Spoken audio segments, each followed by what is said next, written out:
Welcome to the Great Girlfriends podcast, where we discuss life, love, laughter, and everything in between. I'm your host, Sybil Amuti, and I can't wait for you to hear all of the Great Girlfriend magic on today's show. So without further ado, grab something great to drink, grab your pen and your paper, and get ready for this week's episode. Greetings, great girlfriends. My name is Amaris West, and today I'm going to have a wonderful conversation with Dr. Dolores Tarver and Ebony Young. And we are great girlfriends in our own right, and we're just going to sit here and have a conversation and chat about the holidays and how to navigate them. And the holiday could be Easter, it could be Christmas, it could be the 4th of July, it could be Labor Day. It's any time that you get together with loved ones or friends that are just on the calendar and they give you PTO and you can be off. We're going to talk about those days. So let's jump into it. Y'all want to give some greetings? Absolutely. Go ahead, Ebony. Oh, hello. My name is Ebony Young, LPC licensed professional counselor in the state of Georgia, also a nationally certified counselor with a master's in clinical psychology. And I'm happy to be here today with Dolores and Amaris and just chat with you guys like girlfriends do. Thank you for having me. Right. Hey, everybody. I'm Dr. Dolores Tarver. I am a licensed psychologist, and this whole conversation in preparation is all up in my jam. So I'm excited for us to be able to have some meaningful conversation that hopefully you all will be able to take with you throughout your lifetime. Yes, that's great. So I'm excited to talk to you guys about this. So since the pandemic, I have noticed that I call it obligated fellowship, right? It is the mandatory, we feel like it's a mandatory place that we need to be, and we're invited to someone's house for Thanksgiving, or have to be with the family for Christmas, or the 4th of July, so-and-so always hosts this event, or even at work, this is an annual event, we feel obligated to be there, and it kind of sucks the fun out of the fellowship, right? And there's lots of, among all the other things that we have going on, it leaves us with anxiety sometimes, and we feel like, what do I do? How do I get out of it? We're always at work or with our friends talking about how do we get out of this thing, or, oh, I gotta go to this, and oh, I gotta fix a meal for that. And it doesn't feel fun, right? And so I want to talk about that, the obligated fellowship, and then also how to navigate the fun things that we have that we're looking forward to as we talk about the holidays. So what y'all think about that? What y'all think about obligated fellowship? Yeah, that hits, because I think I can characterize them into the family obligations. And the family obligations would have subcategories of being around people who have hurt you, harmed you, that you've told your family you don't want to be around, but they're like, we're family. And so we need to forgive and forget, family over everything. Then I would say my other top 3 that I don't like is the family obligation of, like, whatever I remember you as, you have to show up as that in this family gathering. So like whatever that name was, whatever you look like, whatever identity that we thought was yours, then you have to still show up in that. So you're obligated to be the same, and that you don't get to grow and change into who you are outside of it. And then the third thing I would say around that obligation is like that I have to have conversations about things that I've attempted to set boundaries that I'm not going to have conversations about. And it's that whole respect your elders, and that's rude, and you're a lady. And so these are the ways that you need to present yourself. So those would be my top 3 that I would categorize under the obligations piece. That's good.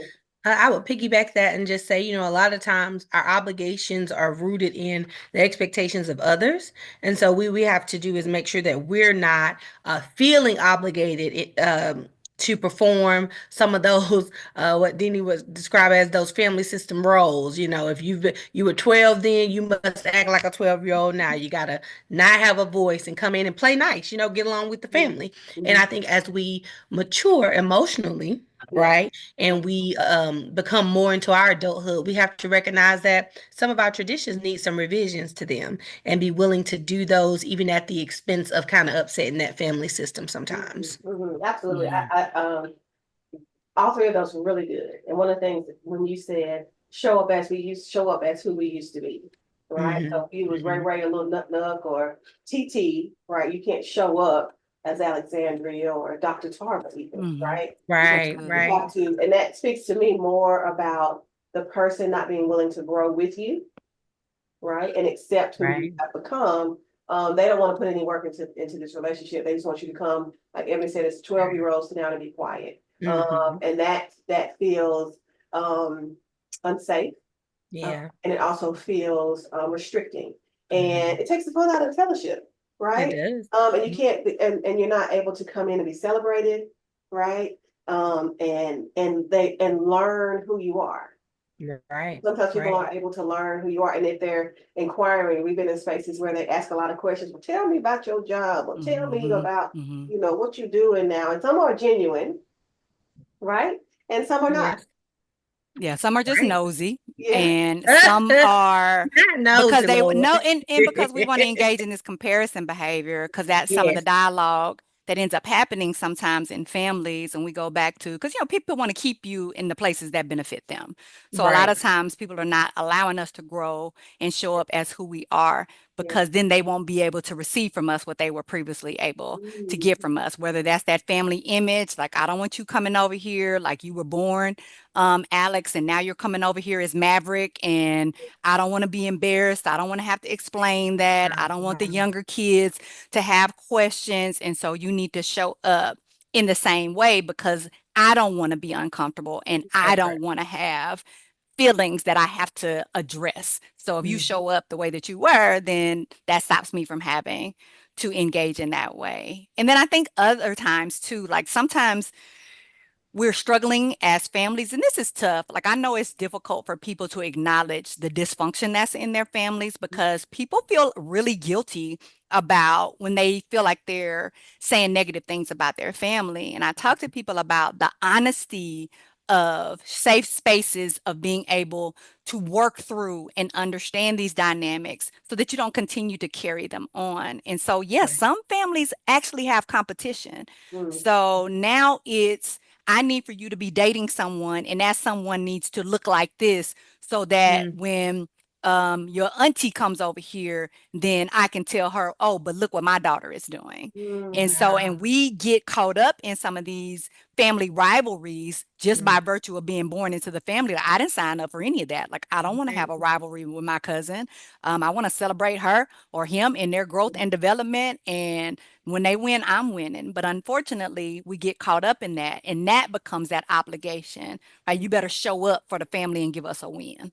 Correct, yes. correct. Yeah. And I think Woo. it speaks a lot to kind of the spirit of the family gathering. A lot of times that anxiety that surrounded even the idea that you have to gather with your family can sometimes be a deterrent. And we don't show up in our authentic selves. We show up in the ways that are palpable and palatable, as Denny would say, for those around us, because they do have an expectation for us. And sometimes it's hard to combat that with our own ideas about who we are as people and who we've become as we've matured and changed, which is the part of the human experience, Yeah. and being okay with that. And I think you said sometimes we feel guilty, but I think also people label us, right? We're the troublemaker. We the black sheep. We literally use that term. We're the one who's not going along to get along. And that can be problematic, not just for us, but for our family. It causes them distress, but then it causes us distress when we feel this fear of rejection or abandonment that comes up because of it. Oh, yeah. Yeah. Mhm. Yeah. We all jump right on in to the truth. Yeah, Because it will set you yeah. free. Listen, And we be want you liberated. free. We don't want you out here shackled and in Be bondage, liberated. particularly when you're going into a time that should be a joyous occasion. Absolutely. If you Yeah. can't be yourself and authentic, so Ebony is calling me Deanie, you all, because Deanie is my nickname. That's what everybody knows me, calls me Deanie. Oh, So oh, I I am want to calling throw you y'all off and be Dolores. like, Dolores. please. It doesn't even sound right. It doesn't even roll off the tongue right. Yeah, Like it don't Dolores. feel Like, what? right Who when is I say that? it. Right. Like, so with I'm my sorry, girlfriends, I'm Dr. Deanie. So Tarver.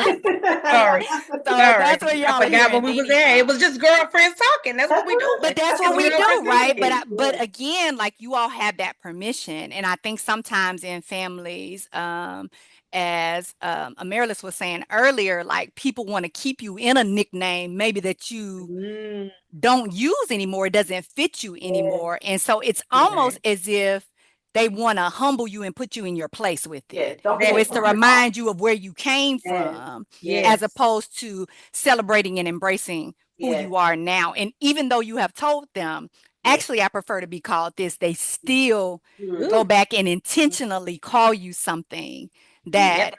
doesn't resonate in your spirit anymore. Yes, Wow. yes, yes, yes, Wow. yes, yes, and yes. Yeah, yeah. That's it for that a moment. Yes, that's absolutely correct. And that goes to don't forget where you came from. Don't forget who you are, right? Don't forget, Be in that don't for- position. Stay in your place. yes, a reminder, instead of us all growing together to celebrate now that you have Yes. returned with, like you ladies are sitting here with these letters behind your name, right? Celebrate that. Right, when you come back home, and that you are someone different and evolved, and I'd like to learn who that person is, right? That's fantastic. I was telling you guys about Tamron Hall posted a video where she went home and she went back to Chicago. So I assume she's lived in Chicago, and they were having Friendsgiving, and she told me she was not going to be able to come, so she was able to go. And she was on the phone live, recording herself coming up the driveway and telling them she was getting out of a cab. So she was making a lot of noise and saying, "Oh, hold on," and they were like, "Oh, well," and they were just having a good time on the phone. And she walked up to the doors where she could see in and see them, and they were sitting around the dinner table, and knocked on the glass, and she startled them, but then they realized it was her, and they jumped up from the chairs and ran around to the front door, come out of the front door, and just embraced her and love her, and they were just it was the love overflowed out into the driveway. And that's what people are looking for, to embrace, to be Yeah. embraced, to be loved. And she's going back somewhere else. So these are someone that know her as someone else, maybe before she even had the Tamron Hall show, right? That's And right. they love her for who she is and embrace her. And the people in the comments said, "Well, if you don't jump up and run out the door to greet me, I don't even want it," right? So Right. that speaks to what we in our mind is what the Hallmark Channel and the Macy's Day Parade and all the things tell us the holidays should feel like. They should feel like love and acceptance, and even where there's been forgiveness, there should be joy, right? Let's talk about how do we create spaces like that for ourselves, and for our friends as they're coming back to us and our family that we may know used to have a nickname and now has a different name or has a conflict. How do we create space for joy to be in the room?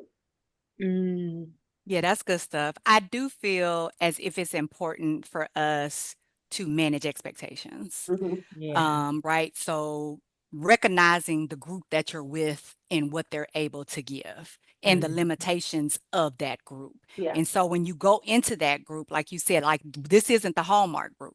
And I might mm, have a group of people that's the Yeah. Hallmark group, Yes. but I'm not with that Hallmark group in this moment. So Yes. how am I going to navigate the boundaries in this space?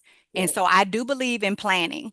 And the planning is important because one, I think it's important for people to practice hearing themselves set a boundary out loud to Mhm. people who yes. maybe in the past have not been able to receive that boundary. Mm-hmm. And so you go in because you can't hold people responsible for information you've never given them. Mhm. Mm-hmm. So we go ahead and we might have a pre-plan. So even before I come over there, if I want to go by different pronouns, if I want to go by a different name, if I'm going to bring a new person into the space, Yes.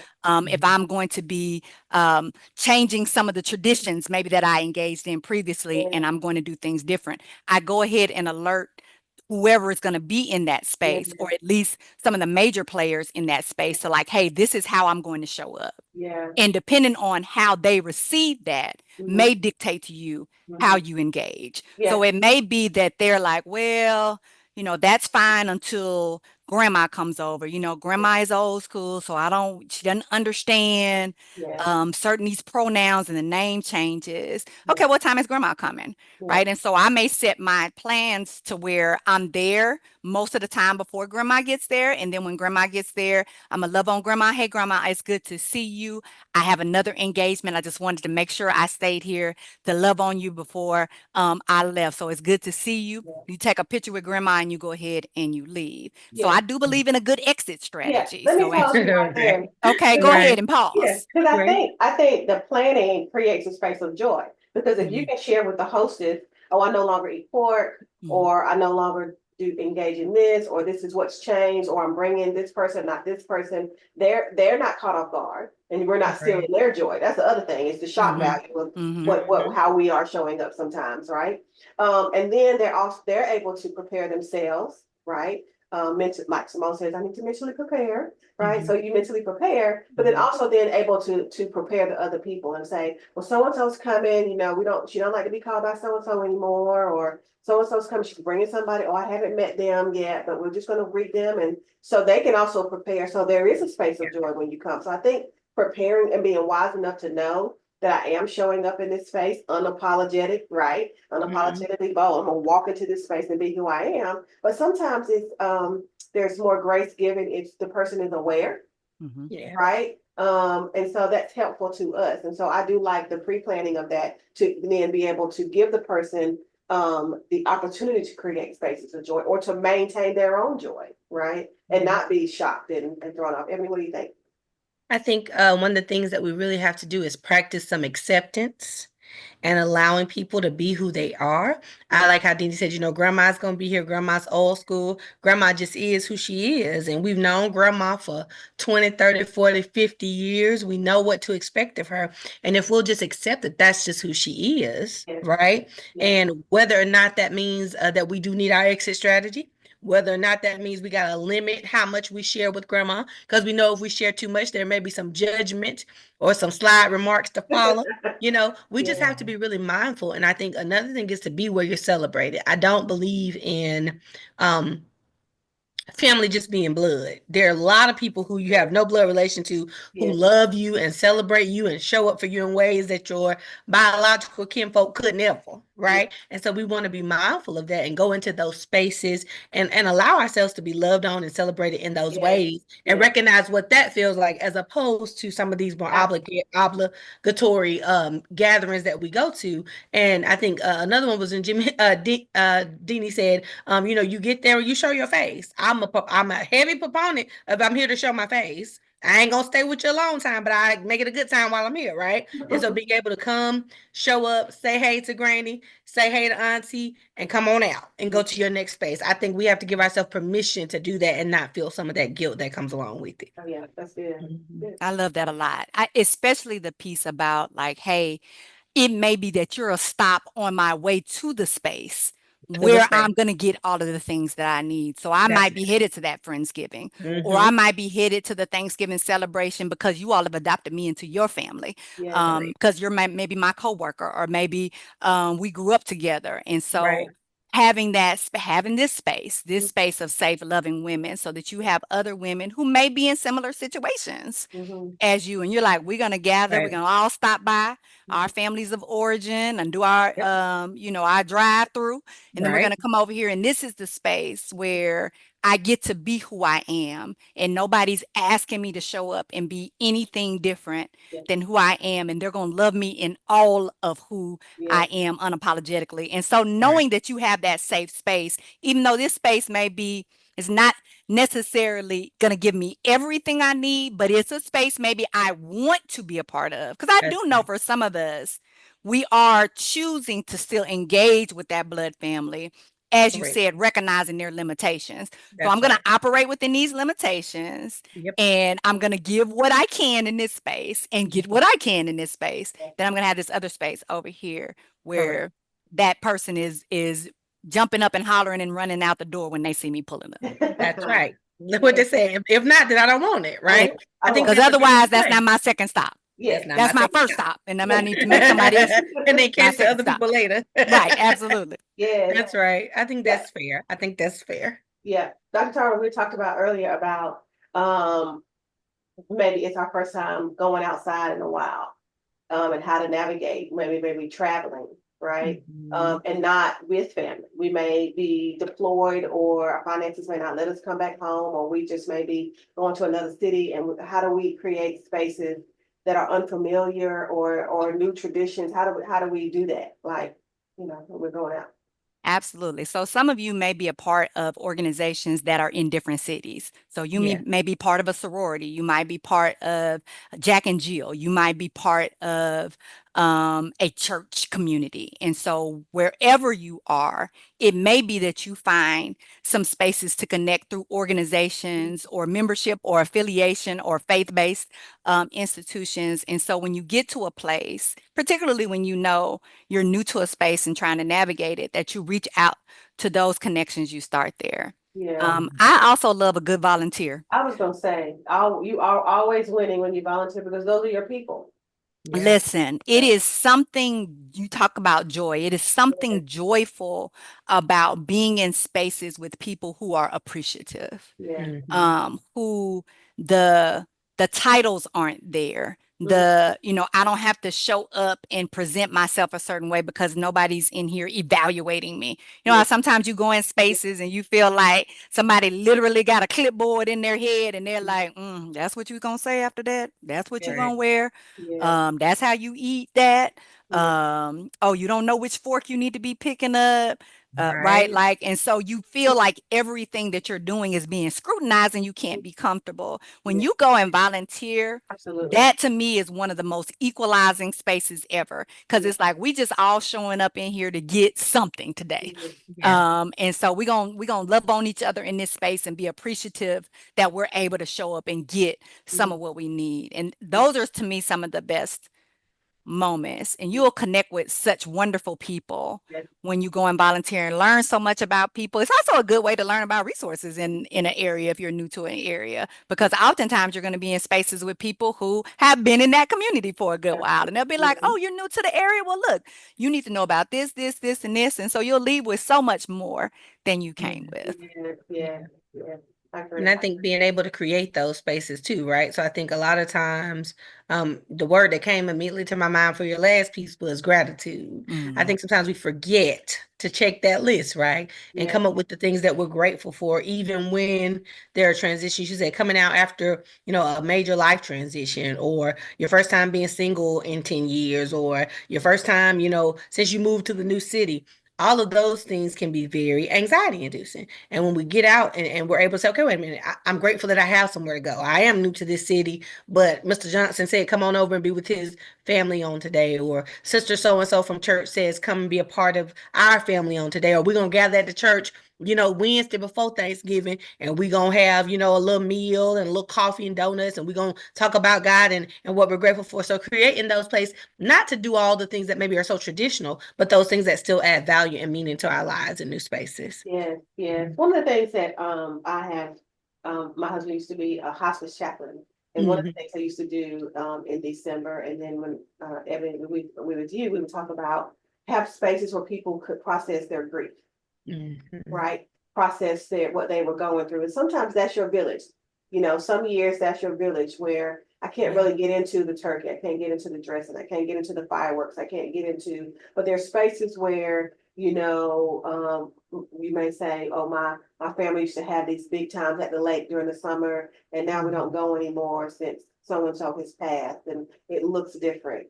And so now that those people for some time may be your people because we're processing together. We can learn about how to process together. Let's talk about throughout the year, the different holidays and the milestones and the dates on the calendar that bring us to a space of remembrance where sometimes we don't go outside. We don't do and engage in traditional ways, the way that the holiday would present itself.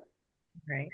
Yeah, Right. I think that's real because there is at any given point somebody experiencing a loss, an anniversary of a loss. Yeah.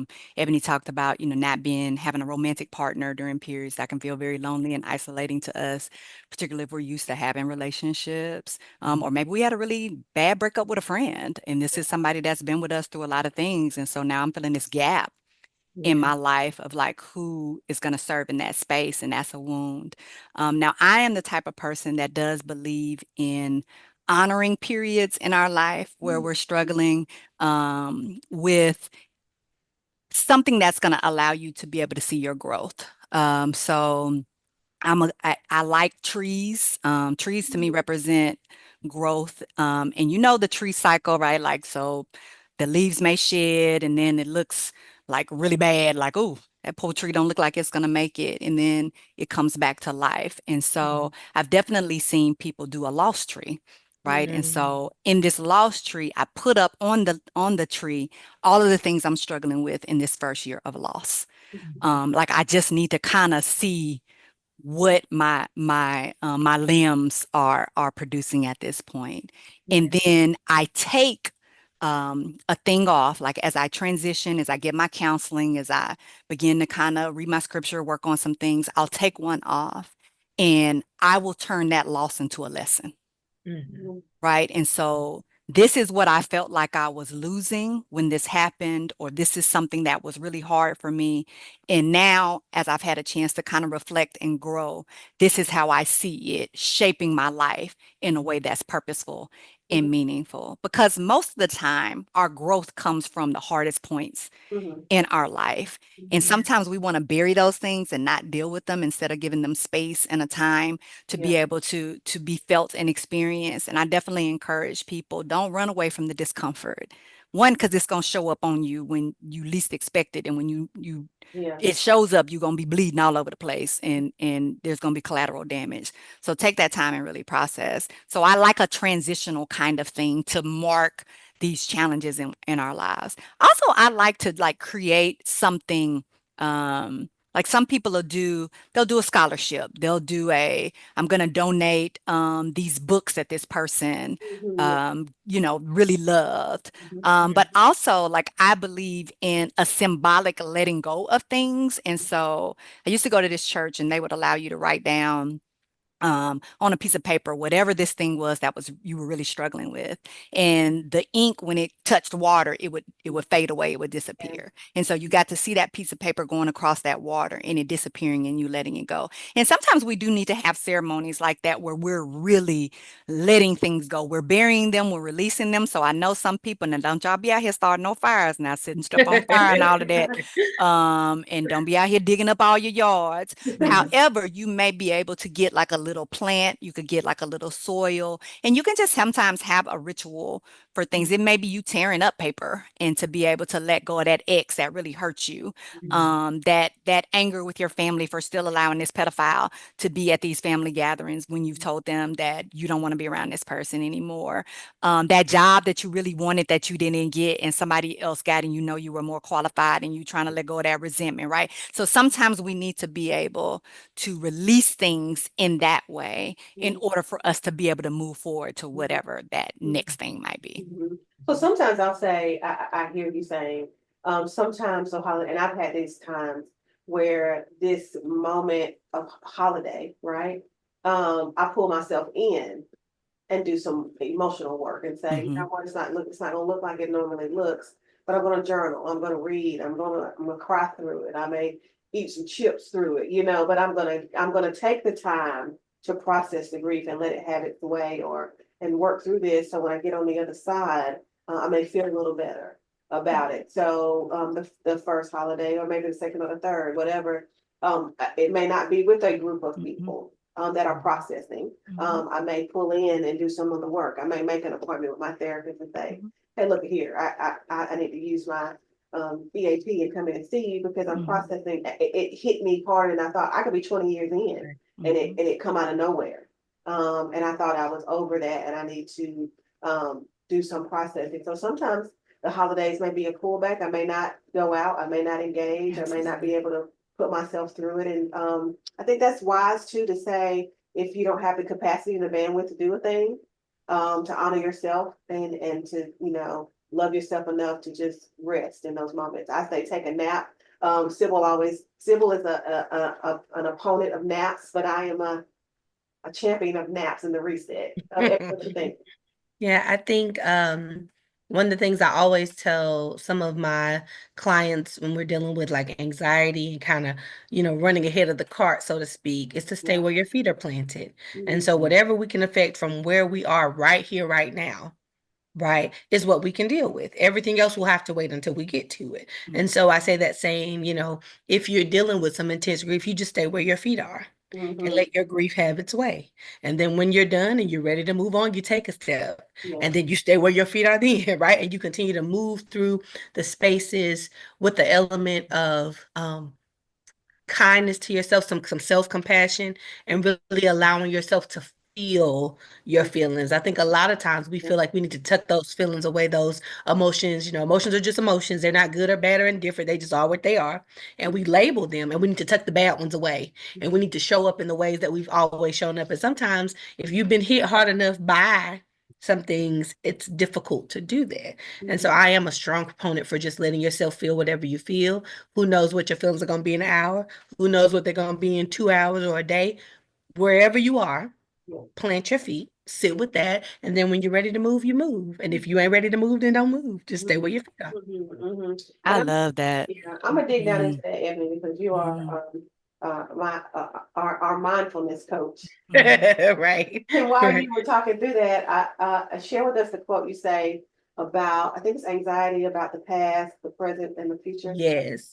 So we'll say when I'm kind of, doing a kind of demonstration or a visualization for my clients, we'll say that anxiety lives in the future. It's worried about what's going to come, how you can kind of get through that if it comes, if and when. Depression deals with the past. I've been through something. I want to avoid it. I don't want to relive that. And then mindfulness in and of itself is a practice of the present, right? And so right here, right now, none of those things are true. Either it's not true yet, and we don't know if it will be, or it's no longer true. We've gotten through that. And so I think one of my favorite kind of aspects of mindfulness is right here in this moment, there is a safe space. There is no need to worry about the thing. There is no proof that it's ever going to happen. Right. And I think we wear ourselves out and we spend ourselves by worrying about those things or our avoidance of the the backlash from the things that we've been before. And we don't want to relive them. But a lot of times we forget that when we relive certain traumatic things, we are not starting from that place anymore. We've got some experiences and some tools and some things we can pull from to help us move through that thing, even if it's the exact same thing. Yeah. Right. The first time you lose a parent, it knocks you off your feet. There's no preparation. There's no good even kind of way to describe that. But if you've lost one parent, when you lose the other parent, you're starting from experience. Starting from experience. And yes, it's a troublesome experience. It's distressing, but you're starting from that. You're not starting from no knowledge at all. And a lot of times we forget to reach into our tool bag when we need to deal with things and pull out what we know is useful. Right. And so that's one of my favorite ways to kind of have that visualization for clients, and it clicks and it seems to work well. And we work from now. We work from here. That's where we can work. Yeah. I think you talked about tools. I was thinking while you were speaking about our breathing exercises. Yes. Right. As we're navigating holidays, navigating the uncertainty, navigating things, getting ready. I imagine getting ready to go up to the door to ring the doorbell. Now we're on ring and they know we're there, but it doesn't hurt before you get out of the car to take a deep breath into yourself, to release the anxiety of the moment, the expectation that this is going to be a bad event may lead how we enter the room, right? We may come in with the anxiety that's not there. We may bring in energy, right? So releasing that before we get into that space, being in moments of grief and breathing and allowing the tears to flow, feel those feelings for that moment, and then wiping away. You may be in the middle of a moment with family and have to excuse yourself, go to the restroom, just to breathe through it, to center yourself, and then return back freer now that you've released instead of holding the tension. All of these spaces, going in and out of these spaces, having tools. Dr. Tarver talked about an exit strategy, right? Knowing if I'm overstimulated, I know how to pull myself out, or I know where the rooms are in the house that I can go and it's quiet. If I'm with someone, they know me well enough to know when I give them this code word or the I or the text, help me get out of this situation because I'm not strong enough to say, oh, I have to go. They may say, we're going to leave. Thank you so much for your hospitality. Tools of breathing, tools of, I had a girlfriend that used to travel early on in her marriage, and she would pack her Louis Vuitton purse with magazines and crossword puzzles, and she would get into that space that she was not comfortable in and speak and greet and do all the things, and then get her glass of wine and sit in the good old easy chair and just until she built up, where she could engage in those relationships. And it was, and so now she doesn't take the magazines, right? But in the beginning, that was in her toolbox. She was like, I have some stuff with me that's going to help me get through this weekend. So I think us thinking through that and being prepared, Dr. Tarver said, going into any event, in any holiday, even if it's a work event, knowing that I'm going to cross this boss. Or Dr. Tarver, you talked about the person that got the promotion that I know they're not qualified and it should have been mine. I feel like it should have been mine. How do I navigate? I know I'm going to see Susan, right? Okay, so what do? I have to, practice speaking to Susan and breathing through that thing. So being prepared, I think, is also wildly important. Right? Knowing yourself, knowing these feelings are there and emotions are there. And then also I think having the power. We talked earlier about joy. I believe that if I enter a room, I change the atmosphere of the space. Right? And so, or at least in me, and I'm not going to change. Right? Or even feeling like you don't need to do that. Like feeling like you don't need to change anything about that moment. That's Being in it, accepting it for what it is, and moving through it. And in our autonomy, right? Sometimes many of us use more or less autonomy depending on where we are. I think we talked about feeling frozen in the moment, but in our autonomy, at any moment we can change ourselves in the atmosphere. We can't change what's going on around us, but we can change what's going on within us. That's right. And being able to recognize that and move through it. Yeah. So the peace and the joy comes with me, right? It rides with me, and I come into a space that may or may not be friendly. It may or may not be toxic, but the joy and the peace in me does not move, right? It does not change. And that's a growth, knowing that I don't have to shrink. I don't have to argue. I don't have to go into the things. And so that's growth for me. That's growth for us, a place that we can get to just to be able to navigate these spaces. Would y'all have any closing thoughts about navigating the holidays and just events in general? We have to come in contact with other people. Ebony was mentioning Frozen. I think we were talking about that taping and not actually in here. So accountability partner will be the thing that I will leave people with. Sometimes you need to take people into spaces with you to help you navigate a space. And they may be at your house as you're navigating that first grief. And you don't want to be out with people, but you might just want to have somebody come sit with you and just allow you to feel and not pressure you into being something. Sometimes we don't feel like we can be vulnerable.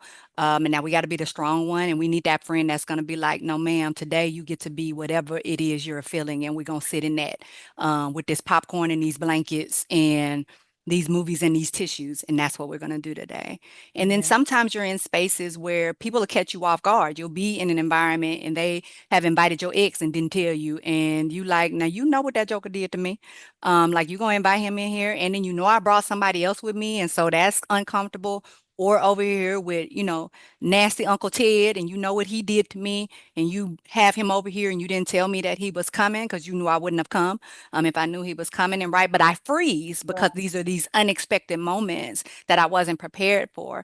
And so when you have that person who is able to serve as your accountability partner, they already are ready to go because they see in your eyes. They see how your body language changed. They see how your eyes drop. They see how your breathing changed. And they're like, thank you so much for hosting us. We were so happy to have been here. I actually need to leave. And Tiffany is my ride. So we're going to go ahead and get going. Y'all have a happy holidays and take care, right? And so you have someone who can help you in those moments where you're just overwhelmed and can't find your words to be able to speak on your behalf. And what we like about that person is they don't have the same level of obligation toward those family members or to that coworker or to that ex.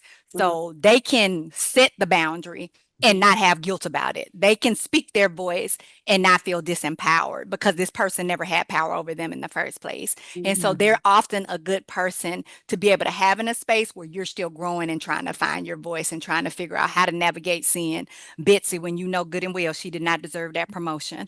Right. And so being able to have that would be my leaving point for people is I love a good accountability partner, i.e. your good, healthy support system.